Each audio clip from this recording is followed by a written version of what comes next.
Hello అందరికీ welcome back to my channel. And ఎలా ఉన్నారు? ఈరోజు రెసిపీ వచ్చేసి జొన్న దోశ అన్నమాట. చాలా డేస్ నుంచి నేను జొన్న దోశ తినడం అలవాటు చేసుకున్నాను. బికాజ్ ఇప్పుడున్న సిచ్యువేషన్స్కి మనం ఏ ఫుడ్ తీసుకోవాలి ఏంటి అనేది చాలా థింక్ చేయాల్సి వస్తుంది. సో అందుకోసమని నేను రెగ్యులర్ దోశ కాకుండా నార్మల్గా జొన్న దోశ అయితే ప్రిపేర్ చేస్తున్నాను. దానికి వచ్చేసి ఏమీ అంత పెద్దగా ఇంగ్రీడియంట్స్ ఏమి అవసరం లేదు.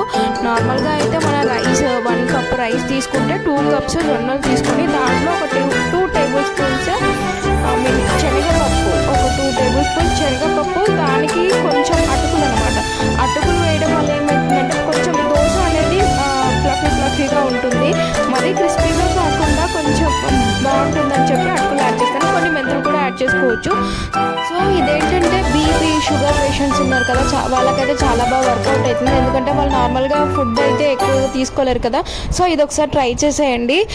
ఈ వీడియో కనుక మీకు నచ్చినట్లయితే please do like, share and do subscribe my ఛానల్ని సబ్స్క్రైబ్ చేసుకోవడం మాత్రం మర్చిపోవద్దు. Thank you, bye bye.